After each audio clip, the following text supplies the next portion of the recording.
Hey everyone, welcome back to our channel. In this video, I'm going to show you on how you can increase your spending limit in Atome.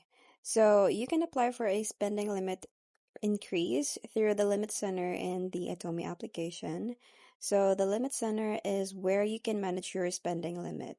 So just check your eligibility for limit upgrades and access features like Smile. So this is the Spending Management Intelligent Limit Evaluator. So when additional verification is needed.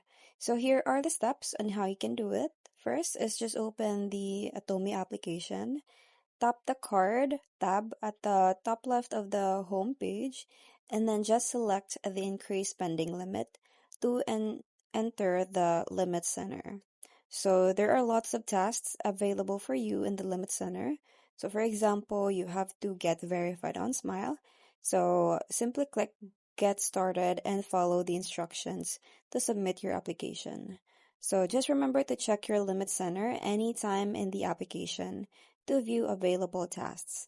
So that's pretty much it. That's how you can increase your spending limit in Atome. I hope you find this video helpful. Thank you for watching, and I'll see you in my next one. Bye!